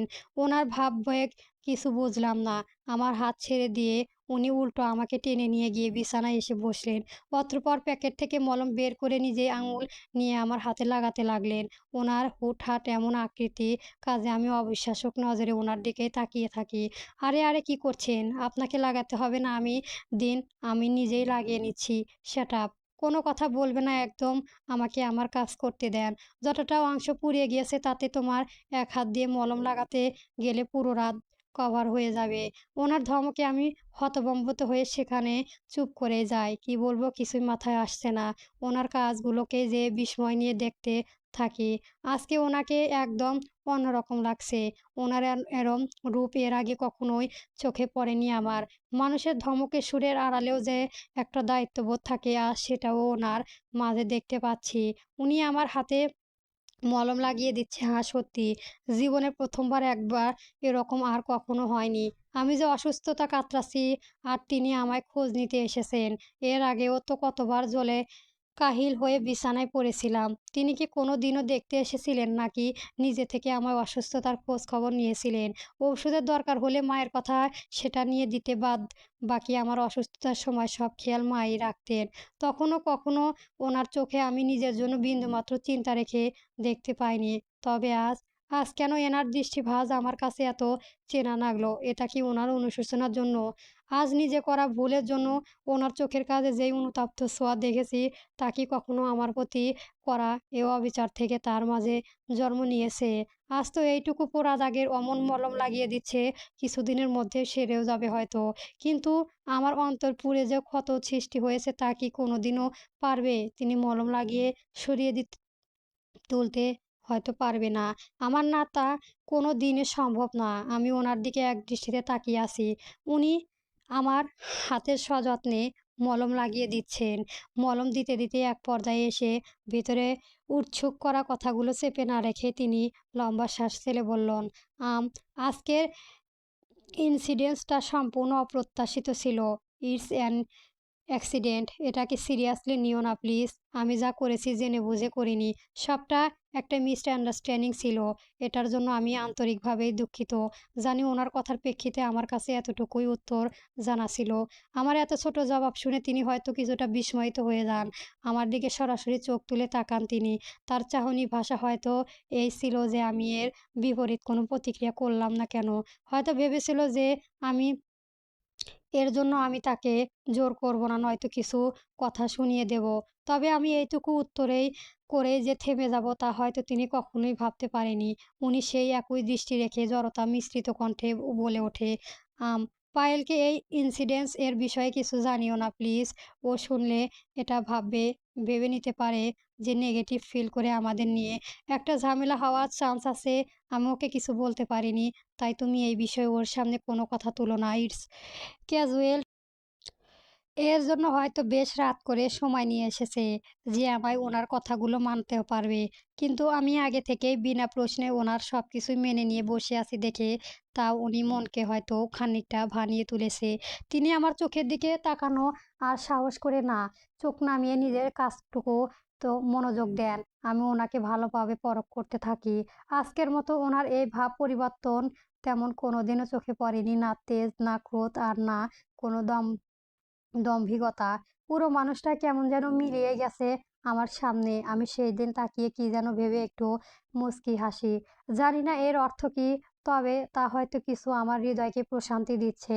হাতের ক্ষতস্থানে মলম লাগানো শেষ হলে তিনি হঠাৎ আমার পায়ে হাত দিয়ে বসেন। আমি বুঝতে পারছি না আস্তাগফিরুল্লাহ কি করছেন? পায়ে হাত দিচ্ছেন কেন আমার? চমকিত হয়ে তাড়াহুড়া করেই ওনার হাত থেকে পা ছাড়িয়ে নিতে গেলে তিনি ছাড়তে দেন না। নিজ বলে টান ধরে রেখে বলেন, পা সরিও না, কাজ আছে। আমি হতভম্ব হয়ে সেই দিকে তাকিয়েই বলি, আমার পায়ে আপনার কি কাজ? দরকার আছে তাই চুপ থাকো। আর তিনি আমার পায়ের কাপড় সরিয়ে সেখানকার পোড়া ক্ষতস্থানগুলোতে মলম দিতে শুরু করে। আমি অবাক হয়ে দেখতে থাকি শুধু। বলতে গেলতে আমিও নিজেও জানতাম না পায়ে আমার কিছু অংশ পুড়ে গেছে। সেগুলো এখন পোড়া দাগের কাছে কাছে হয়ে গেছে। মূলত গরম তেল মাটিতে পড়ার সাথে সাথেই এর ছিটকে আমার পায়েও এসে পড়েছে তা খেয়াল করিনি। এতক্ষণে হাতের জ্বালায় এত তীব্র ছিল যে পায়ের দিকে খেয়াল করার সময় মেলেনি। উনি আমার পায়ের দিকে নজর দিয়ে দিল কখন? আমি নিজেই তো ভালো করে খেয়াল করিনি। উনি তো পাশটাও লক্ষ্য করেছেন। প্রশ্নগুলো হঠাৎ করেই মনে চলে আসে, কিন্তু জিজ্ঞেস করার সাহস হয় না। আমি চুপচাপ বসে থেকে অপলক হাতে ওনাকে দেখতে থাকি। নিজের মনে অনুভূতিগুলো এখন ঠিক কেমন তা নিজেই বুঝে উঠতে পারছি না, কিন্তু মনে অস্বস্তিটা যেন কোনো দিক দিয়েই কমছে না আমার। থেকে থেকে শুধু অজানার কাছে ছটফট করে উঠছে। আচ্ছা, আমার আর পায়েলের মাঝে কি এত মিল যে আমাকে পেছন থেকে দেখলেও আপনি চিনতে পারেন না?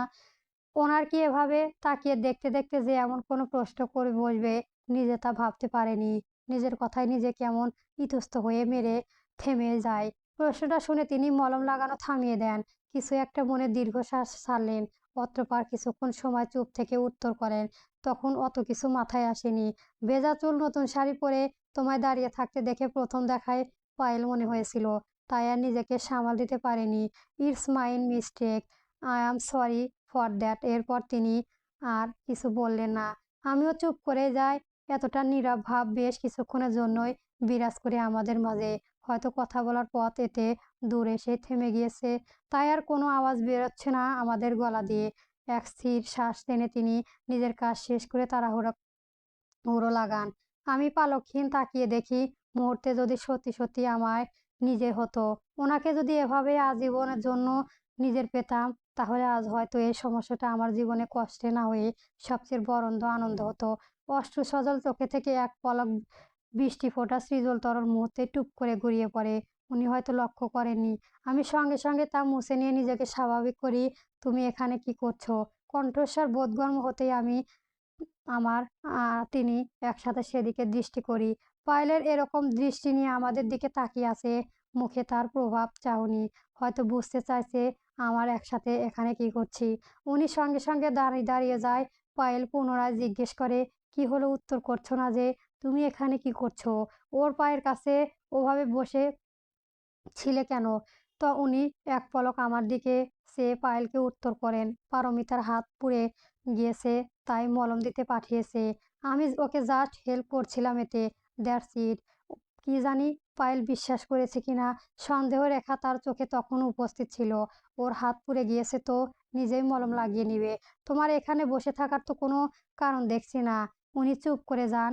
এর জবাবে আর কিছুই বলতে যাবেন তার আগেই পায়েল বলে ওঠে, রাত বাড়ছে তাই তোমাকে অন্য কারো ঘরে আমি দেখতে চাই না। ওকে ওর মতো মলম লাগাতে দিয়ে তুমি চলে আসো, ঘুম পাচ্ছে আমার, আর জাগতে চাই না। পায়েলের কথা মতো তিনি আর কোনো কথা বাড়ালেন না। অগত্য বাড়ির কিছু না বলে রুমে প্রস্থান করলো। আমি সেই দিকে তাকিয়ে থাকি। অবশ্য আমার এখানে বলার কিছুই নেই। পায়েল আমার দিকে এক রাগান্বিত দৃষ্টি ফেলে নিজের সঙ্গে সঙ্গে ঘর থেকে সরিয়ে যায়। রাগের মাঝে হয়তো এক হিংস্রতা মনোভাব কাজ করছিল তার মধ্যে। আমি প্রথমবার এটা অনুমান করলাম পায়েলের মাঝে। সে ওনার থেকে এক মুহূর্ত আমায় দেখে সহ্য করতে পারছেন না, অথচ আমি সম্পূর্ণ ওনাকে তার নামে করে দিয়েছি। বেশ কিছুদিন এভাবেই গড়িয়ে যায়। আমার হাতের জ্বালা কমানো পোড়া দাগটা এখনো সদৃশ্য আছে। মা যখন আমার দাগের দিকে লক্ষ্য করছেন এবং এর পূর্বে বুঝতে না পারার জন্য অনুশোচনার সাথে বিলাপ করেছিলেন, তখন আমি শতভাগ নিশ্চিত হই যে সে রাতে তিনি নিজে থেকেই এসেছিলেন। মা তো আমার হাতের প্রতি একমাত্র দৃষ্টি পলক করলো। বেশ কিছুদিন ধরে ওনার আমার সামনাসামনি তেমন একটা দেখা হয় না। কখনো সাক্ষাৎ হয়ে গেলে তিনি সরাসরি চোখ সরিয়ে নেন। আমার এড়িয়ে চলার মতো তার হাঁটা চলা একটা আলাদা ভান অনুভব করি। এর আগে তো কোনো মনোযোগই দিতেন না আমার প্রতি, তার কিছুই মনেও হতো না। কিন্তু এক্ষেত্রে কেমন যেন এক চোখ চোর পুলিশ ভাব দেখা যায় তার চলাফেরায়, যেন তিনি কোনো চুরি করেছেন আর আমার সামনে ধরা পড়ার ভয়ে সবসময় এড়িয়ে চলেছেন। আজ একটু বাজারে বেরিয়েছি, এই নিজের কিছু সাধারণ প্রয়োজনীয় জিনিস কেনার কাজে। আমার দরকার তো আমাকে সবসময় বেরোতে হয়। মা সহ বেশ কয়েকবার এসেছিলাম। কাঁচামাল খরচ বাড়ির গার্ডদেরকে দিয়ে আনা হয়। তবে সবকিছু কি আর বাইরের মানুষ দিয়ে আনা যায়? ব্যক্তিগত জিনিস তো ব্যক্তিগত মানুষ দিয়েই আনতে হয়। আর আমি ব্যক্তিগত পুরুষ তো নিজেকে অন্যের কাছে বিলিয়ে দিয়েছি। আমি দোকানের সামনে এসে দাঁড়িয়ে আছি। লিস্ট থেকে বারবার চেক করে দেখছি সবকিছু ঠিকঠাক আছে কিনা। এখানেও কি সবকিছু পাওয়া যাবে? যদি আরো অন্য কোথাও খুঁজতে হয়, যদি হোক এখানে আগেই দেখি, পরে অন্য কোথাও খোঁজ যাবে পারু। অপরিচিত জায়গায় এসে পরিচিত কণ্ঠস্বর শুনে আমি অপ্রস্তুত হয়ে পেছনে থাকায় নীরা। অনেকদিন পর নিজের প্রাণপ্রিয় বান্ধবীকে দেখে আমরা দুজনে একসাথে খুশিতে আবেগপ্লুত হয়ে পড়ি।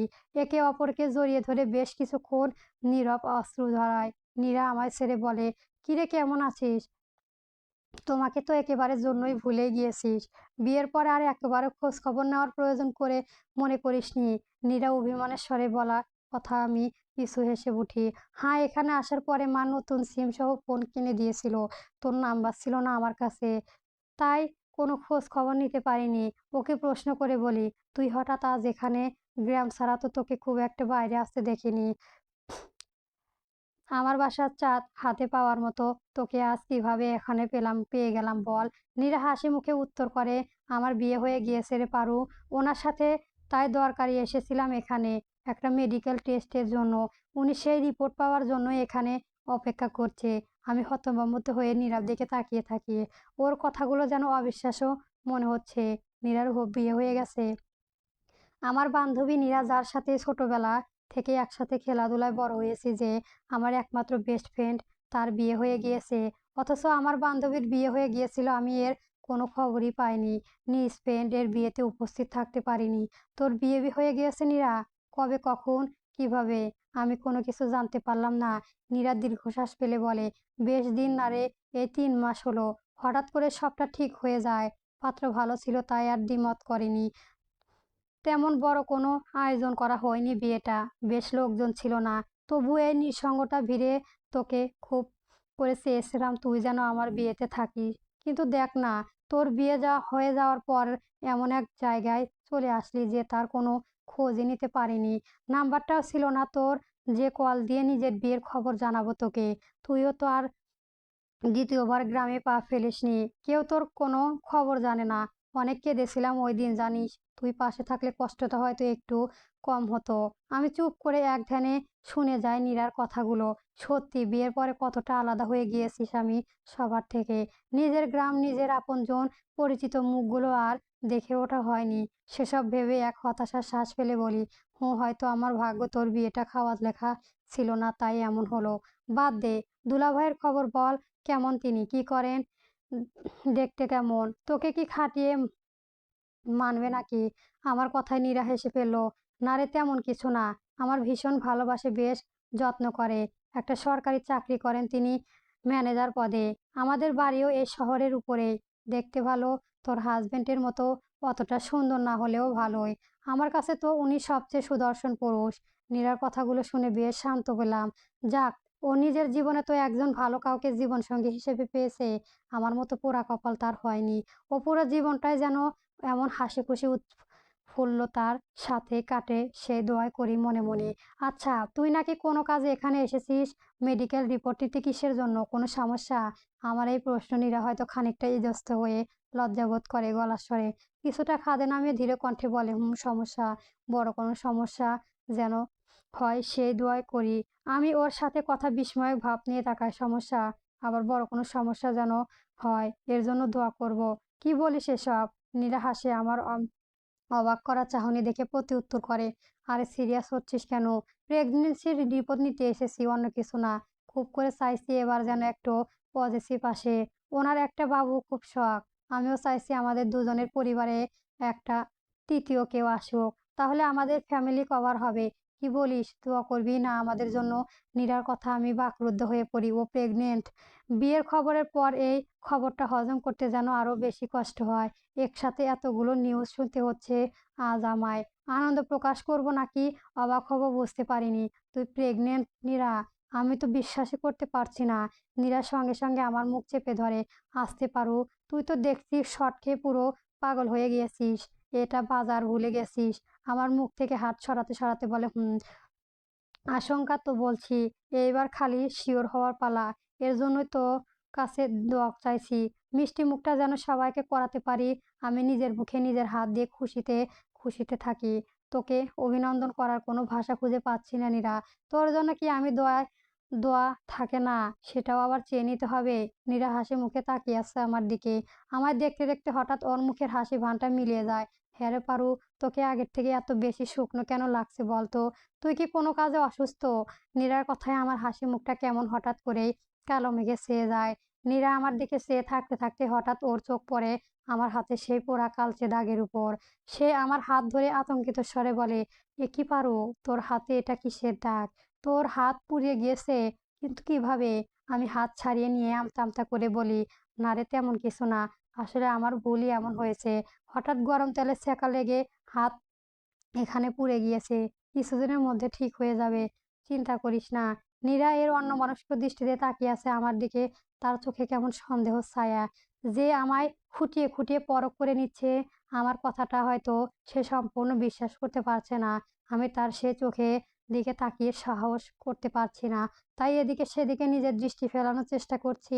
নীরা বেশ কিছুক্ষণ চুপ থেকে অতঃপর আমার হাত ধরে অতি শান্তপনে জিজ্ঞেস করে, হারে পারু, একটা কথা সত্যি করে বলতো, তুই কি ওই পরিবারে বিয়ে হওয়ার পর থেকে খুব খুশি আছিস? এখানে কি অশান্তিতে আসিস? তোর স্বামী কি কোনোভাবে তোকে অসুখে রেখেছে রে পারু? তিনি কি তোর ভালো মতো খেয়াল রাখেন?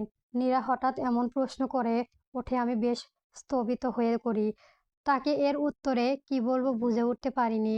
নিজেকে স্বাভাবিক রেখে ও প্রশ্নে জবাবে বলি, না রে, এমন কিছুই না। আমার পরিবারের সবাই ভালো। আমার শাশুড়ি মা অনেক ভদ্র একজন মহিলা। উনি আমায় অনেক খেয়াল রাখেন।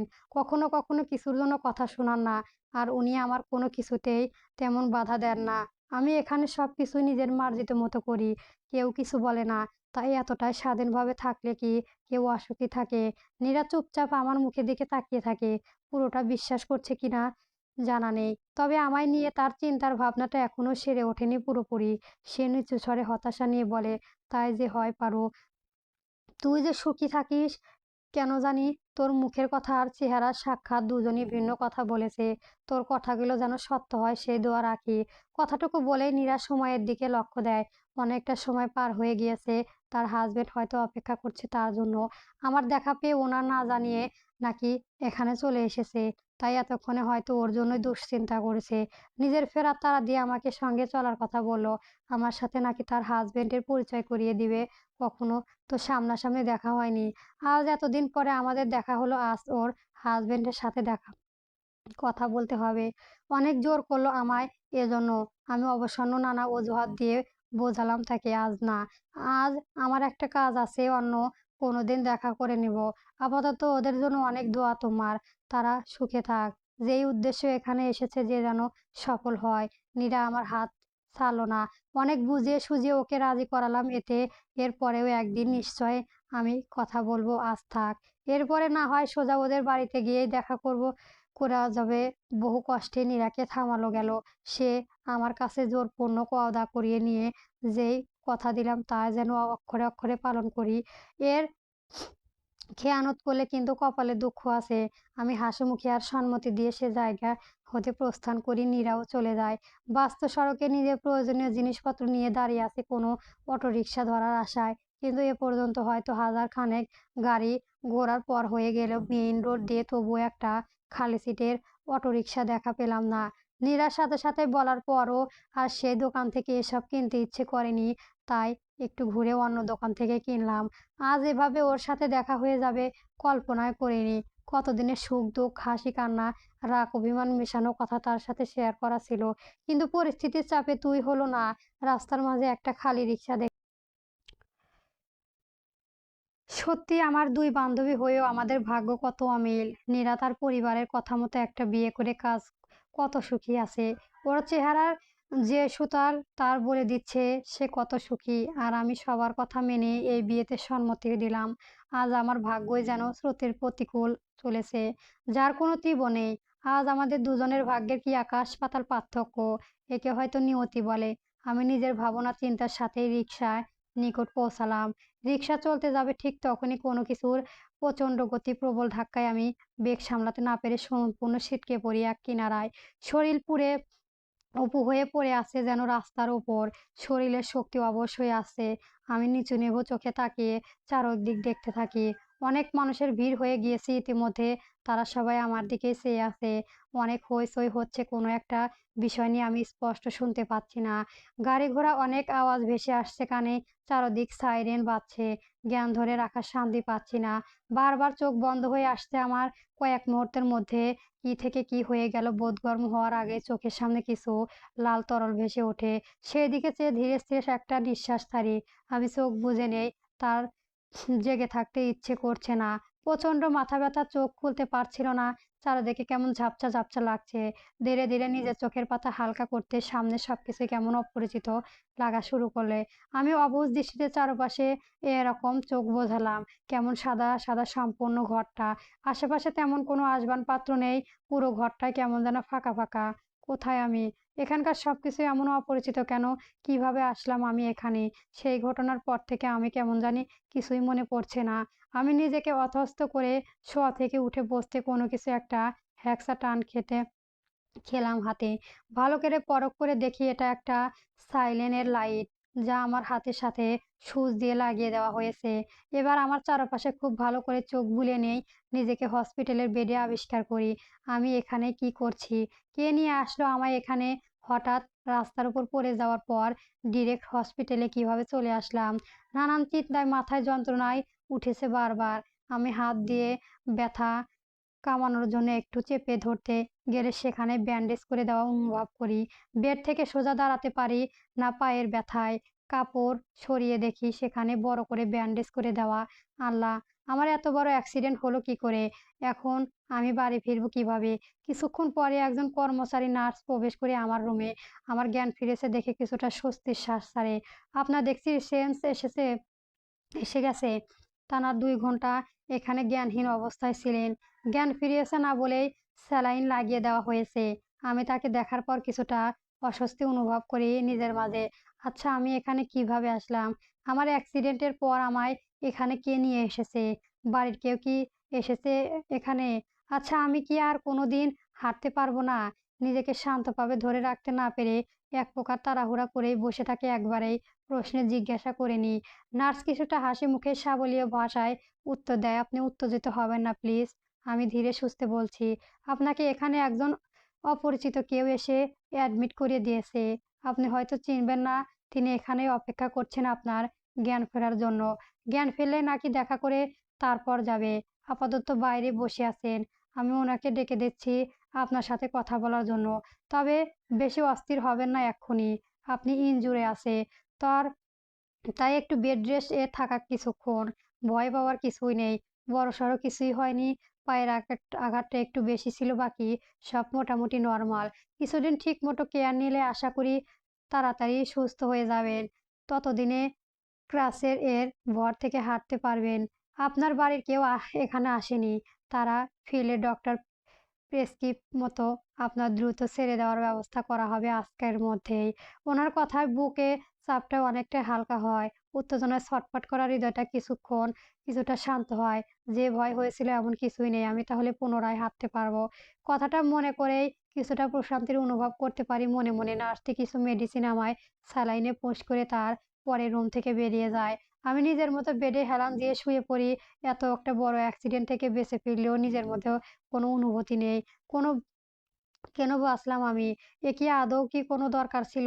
এভাবে অন্যের ঘাড়ে অন্যের সংসারে একটা দায়িত্বের বোঝা হয়ে বাঁচতে থাকার চেয়েও তার এই দুনিয়া ছেড়ে চলে যাওয়াই ভালো ছিল আমার জন্য।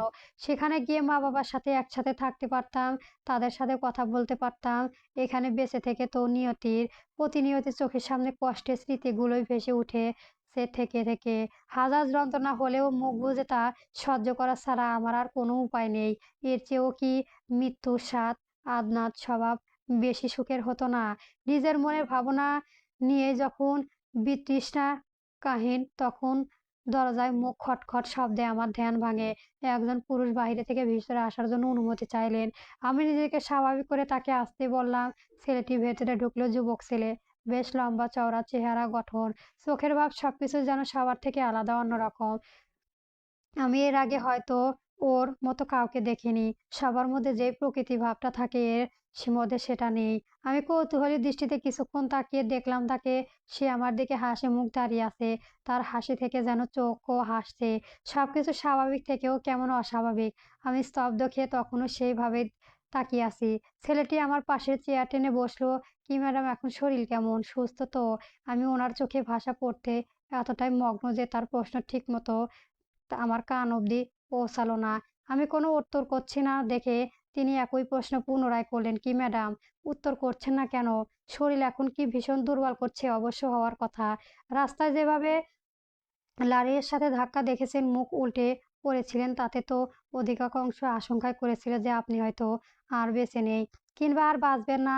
হয়তো সেই সময়ের উপরতলায় চেয়েছেন, তাই আমি আপনার পাশে ছিলাম। ঠিক মতো আপনাকে হসপিটালে অ্যাডমিট করতে পেরেছি, নইলে আজকে হয়তো আপনার খবর ডিরেক্ট উপরতলায় কাছে পৌঁছে যেতেন আর লাশ বাড়িতে। অনেক জোরে বেঁচে গেছেন। এসব অ্যাক্সিডেন্টে রুগীদের বাঁচানো চান্স একেবারেই থাকে না বলাই চলে। সেখানে এত বড় বিপদের সম্মুখীন হয়ে আপনি বেঁচে গেছেন। লাক আছে বলা চলে আপনার। এখন ওপর তালার নিচে চাইলেও আপনার না। তাই বেঁচে থাকুন, ভালো কাজ করুন, লাইফটা এনজয়। আমি ওনাকে আমার এত বড় সাহায্য করার জন্য ধন্যবাদ জানিয়ে বলি, আমার লাইফ বাঁচানোর জন্য আপনাকে অনেক অনেক ধন্যবাদ। আপনি না থাকলে আজকে আমার অবস্থা ঠিক কোন জায়গায় হতো তা আল্লাহ তালাই একমাত্র ভালো জানে। আসলে আজকে অনেকটা স্ট্রোক নিয়ে রাস্তায় পার হচ্ছিলাম। তার পাশে কোনো গাড়ি ঘোড় ছিল না, সেদিকে খেয়াল করতে পারিনি। লাইফে প্রবলেম, স্ট্রোক, দুশ্চিন্তা, মানসিক চাপ ইত্যাদি সব দিক থেকে আসবে, কিন্তু সেগুলো ইগনোর করে বেঁচে থাকাটাই হলো আসল লড়াই। আপনি লাইফে স্ট্রেস থাকবেন বলে জীবনের মায়া ত্যাগ করে ফেলবেন, দুনিয়া থেকে বিচ্ছিন্ন হয়ে পড়বেন, এমন তো নয়। দুনিয়া থেকে বিচ্ছিন্ন হতে হলে সৃষ্টিকর্তা আমাদের এখানে পাঠালেনই বা কেন? তার উদ্দেশ্য তো তাহলে অপূর্ণ থেকেই গেল, তাই না? ফার্স্টে নিজেকে ভালোবাসতে শিখুন ম্যাডাম। নিজের জন্য বাঁচুন, নিজের জীবনটাকে উপভোগ করুন। এরপরে যত দুশ্চিন্তা, স্ট্রেস গুলো আছে তাদের নিয়েই ভাবিয়েন। নিজেকে বুঝিয়ে শিখলে আর কোনো দিনই এগুলো ইম্পর্টেন্ট মনে হবে না, বিশ্বাস করুন। I life is enjoy if your see it new in your one. তার কথার ধরন এরকম, অথচ চোখের ভাষা হয়তো অন্য কিছুই বলছে। আমি সেই দিকে তাকিয়ে কিছু জানার চেষ্টা করি, হয়তো কিছু পেরিয়ে হয়তো না। তবুও নিজের চিন্তার কিছুটা সাদৃশ্য দেখে খানিকটা খুশি হলাম। আমি আন্তরিকভাবে সাথে মুখ মুচকি হেসে তার কথা সম্মতি জানাই। এখান থেকে আপনার বাড়ির লোকের খবর দেওয়া হয়েছে। আমি তো চিনি না, তাই ডায়াল লিস্টে যার নাম সবার উপরে ছিল তাকেই কল করে আপনার খবর জানিয়েছি। কিছুক্ষণের মধ্যে হয়তো এসেও যাবে। আপনি এটা রাখুন আপনার কাছে। আমি দেখলাম ওনার হাতে আমার ফোন। কিছুটা আঘাতপ্রাপ্ত হয়েছে সেও। আমি সেটা হাতে নিয়েই আমার একপাশে রেখে দেই। তিনি আবার বলেন, আপনার পার্স, মানিব্যাগ এগুলো তাড়াহুড়ার মাঝে তখন খুঁজে পাওয়া সম্ভব হয়নি। জাস্ট ফোনটাই বাইরে পড়েছিল, আর কিছু পার্সোনাল জিনিসপত্র হয়তো এদিকে সেদিকে ছিটকে ছিল। আপনার ওগুলো গাড়ি ঘোড়া চাপা পড়ে ড্যামেজ হয়ে গিয়েছে। আমি যেগুলো পেয়েছি নতুন করে কিনে এনে রেখেছি। বাইরে শপিং ব্যাগে আছে, নার্সের বলে এনে দেবে। ওনার কথা শেষ করে তিনি বিদায় নেওয়ার জন্য দাঁড়িয়ে যান। যাওয়ার পূর্বে আমার হাত শক্ত করে ধরে আমাকে আশ্বস্ত করে আমি যেন নিজের খেয়াল রাখি আর নিজের ভুলে যেন এমন কোনো দুর্ঘটনার স্বীকারোক্ত দ্বিতীয়বার না হই, এর জন্য বারবার সাবধান করেন তিনি। তার কথাগুলো আমাকে অনেকটাই প্রভাবিত করে, সাথে কিছুটা মুগ্ধও। হয়তো এটাই ওনার মাঝে অনন্য। উনি নিজের কথা দিয়ে খুব সহজে সবাইকে অনেকটা আপন করে নিতে পারেন। আমি তার দিকে এভাবে চেয়ে থাকি। যাওয়ার পূর্বে তার নামটা জানার ইচ্ছে করলে পেছন থেকে তাকে জিজ্ঞেস করি, আপনার নামটা তো বলে গেলেন না। তিনি থেমে যান, দীর্ঘশ্বাস ফেলে কিছু একটা মনে করে স্বল্প ভাষায় শুধু এইটুকুই বলে, সবার নাম জানা প্রয়োজন সব জায়গায় পড়ে না ম্যাডাম। ফিউচারে যদি আমার দরকার কোনো দিন পরে তখন এমনিতেই চলে আসবো, এর জন্য কোনো নামের প্রয়োজন নেই। আপাতত আমায় একজন ফার্সিতা হিসেবেই চিনে রাখতে পারেন, বলা চলে বিপদের বন্ধু। আমি ওনার বলা কথায় নিজের মনে মনে বারবার আওড়াতে থাকি, ফারিসিতা। সত্যি আমার জীবনে সত্যি রাস্তা দেখিয়ে দেওয়ার জন্য দেওয়ার কোনো ফার্সিতা থাকলে তাহলে জীবনটা হয়তো অন্যরকম হতো, আরো সুন্দর, আরো মুখময়। যা এ জীবনে আমার কাছে শুধু এক কল্পনা। মানুষের জীবনে হাসি মুখের আড়ালেও হয়তো অনেক গল্প লেখা থাকে। অনেকে আনন্দ দেওয়ার পাশাপাশিও নিজের কষ্টগুলো লুকিয়ে রাখাও এক অজানা তত্ত্ব থাকে। আজ ওনাকে দেখে আমার এমনই হলো। হয়তো এর পেছনে অনেক কিছু গুপ্ত আছে, তবে সে গল্পটাও অজানার মধ্যে হলেও আমার জেনে নেওয়া দরকার একবার। ছেলেটি চলে যাওয়ার সময় দরকার কাছে পৌঁছাতেই আমি আর এক সেকেন্ডও লক্ষ্য করি দরজার কাছে দাঁড়িয়ে আছে। কতক্ষণ ধরে আছেন জানা নেই, হয়তো এই মাত্র এসেছেন। তবে আমাদের দুজনকে যে কিছুটা পাশাপাশি দেখে নিয়েছেন এটা নিশ্চিত। তার দৃষ্টি রেখা আমাদের দুজনের নিয়ে সেই সন্দেহই পোষণ করেছেন। সবচেয়ে বেশি অদ্ভুত লাগছে ওনার ছেলেটির দিকে এভাবে বিক্ষিপ্ত নজরে তাকিয়ে থাকাটা। হয়তো তিনি কিছু ভুল ভাবতে তার সম্পূর্ণ। ছেলেটি ওনাকে এভাবে দাঁড়িয়ে থাকতে দেখে সাবলীল ভঙ্গিতে জিজ্ঞেস করেন, আপনি কি রোগীর কোনো আত্মীয়? ফোনে কি তখন আপনার সাথে আমার কথা হয়েছিল? উনি সরাসরি তার প্রশ্নের কোনো উত্তর দেয় না। একবার তোরসা নজরে আমার দিকে তাকিয়ে তাকে নিরস কণ্ঠে বলে, হ্যাঁ, হাজবেন্ড। ছেলেটি ওনার জবাব শুনে কিছুটা মুচকি হাসে। যাওয়ার পথে ওনার পিঠে হাত দিয়ে যেতে যেতে বললেন, আপনার মনে সুরক্ষিত অবস্থায় আপনার কাছে ছেড়ে দেওয়া গেলাম। ওনার ঠিক মতো খেয়াল রাখবেন, আর এভাবে কখনো রাস্তা চলাফেরার জন্য একা ছাড়বেন না। দেখবেন তাকে আসি। ছেলেটি চলে যাওয়ার দিকে চেয়ে তিনি একটি কথাও বললেন না, কোনো কৃতজ্ঞতাও প্রকাশ বাক্য নয়। ওনার রাগটা হঠাৎ এই জায়গায় এসে বেড়ে যাওয়ার মানে আমি বুঝলাম না। উনি কি কোনো কারণে এই ছেলেটির প্রতি হিংসা বোধ করেছেন? কিন্তু তা তো আমার ক্ষেত্রে হওয়ার কথা না। আমার বেলায় এসে কি এমনিতেও সব হয়ে যায়? নাকি স্ত্রীর নাম লিস্টটায় তার হাতে এখনো লেগে আছে বলে তিনি এর জায়গায় অন্য নাম ভাঙাচ্ছে শুধু? আমি পুনরায় আগের মতো বেডে ভর দিয়ে শুয়ে পড়ি। উনি আমার পাশে এসে বসেন। আমার শরীর হাল কিছুটা আন্দাজ মতো দেখে নিয়ে তিনি দীর্ঘশ্বাস ফেলে বলে, তোমায় নিউজ শোনার পরই অফিস থেকে বেরিয়ে পড়ি। রাস্তায় প্রচুর জ্যাম ছিল, সেখানে আটকা পড়ি, নইলে আরো আগে ফিরতাম। তোমার জ্ঞান ফিরল কখন? ওনার কথায় আমি এবার তার দিকে চেয়ে সাথে সাথে চোখ নামিয়ে নেই। উত্তরে জানাই, কিছুক্ষণ আগেই। উনি ঠোঁট চেপে শ্বাস ছেড়ে পুনরায় প্রশ্ন করেন, জ্ঞান ফেরার পর থেকে সে তোমার সঙ্গে ছিল? আমি ওনার দিকে তাকাই। দেখে না দেখার মতো করে বলি, না, জ্ঞান ফেরার পরে একজন নার্স এসেছিল, তারপরে ওনাকে পাঠিয়েছে। তিনি ফের জিজ্ঞেস করেন, কতক্ষণ ধরে ছিল তোমার সাথে? কি কি কথা হয়েছে তোমাদের মাঝে? তারপর পর এমন প্রশ্ন করে যাওয়ায় আমি এবার সরাসরি তাকে মুখে বলে দিই। আমি বুঝতে পারছি না তিনি হঠাৎ তাকে নিয়ে আমার এত প্রশ্ন কেন করছেন। আমি কি তাকে চিনি না? এর আগে কখনো দেখা হয়েছে আমাদের যে উনি তার বিষয়ে আমার এভাবে জোর করছেন? আমি মনে মনে বিরক্তি প্রকাশ করি। ওনার এখানে এসে আমার খোঁজ খবর নেওয়ার কথা, আমি কেমন আছি না আছি জেনে নেওয়ার কথা, আমার সাথে আজ কি হয়েছে, কিভাবে এই অ্যাক্সিডেন্ট করলাম তা জিজ্ঞেস করবেন না।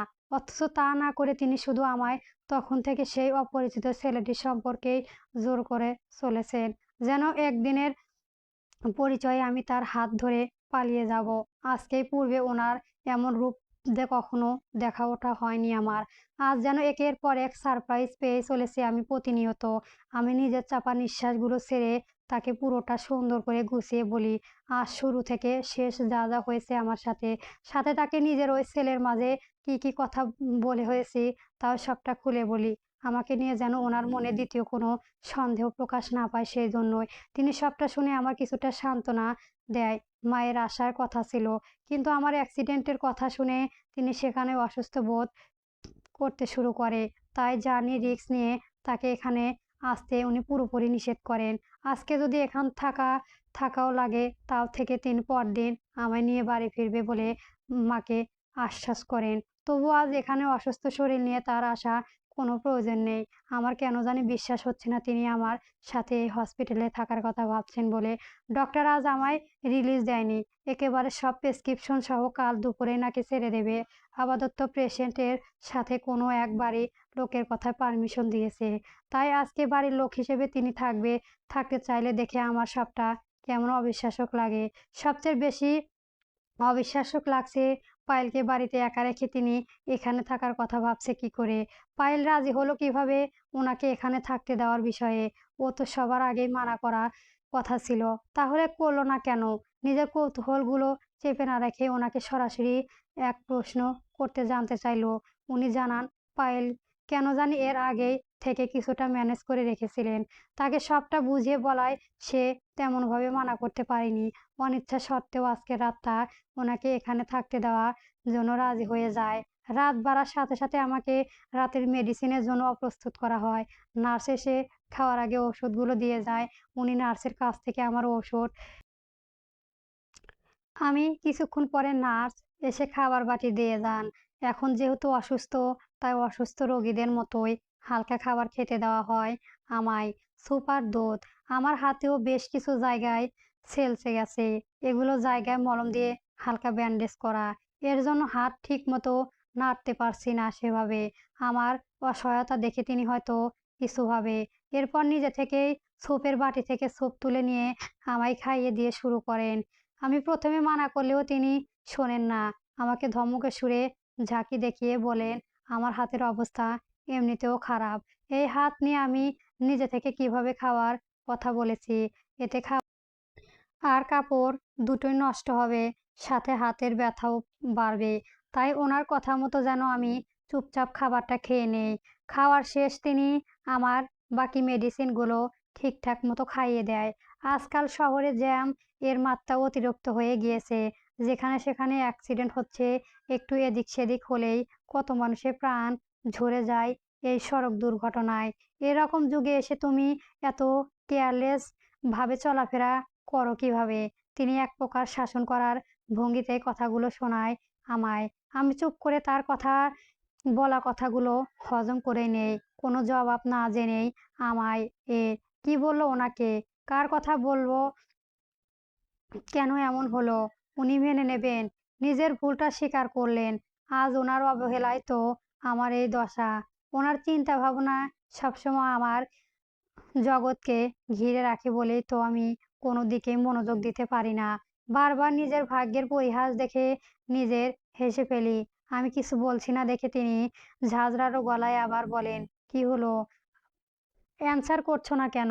এতটা ইরেসপন্সিবিলিটি ভাবে তুমি কিভাবে রাস্তায় হাঁটাচলা করো? আমি কিভাবে চলি না চলি তাতে আপনার কি? আমার কিছু হলেই বা কি, আর না হলেই বা কি?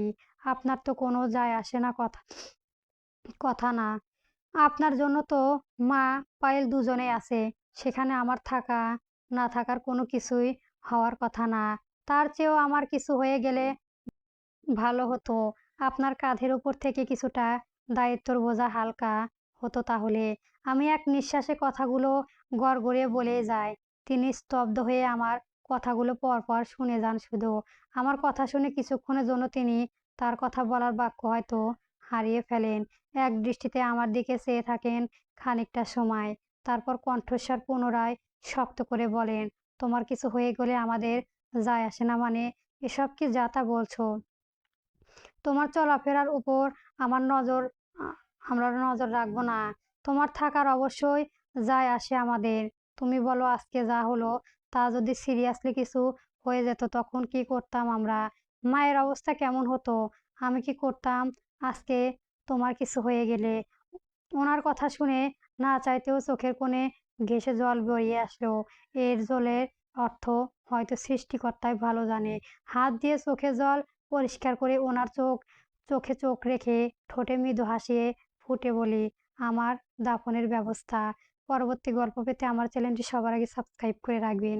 ধন্যবাদ। গল্প পারমিতা চলবে।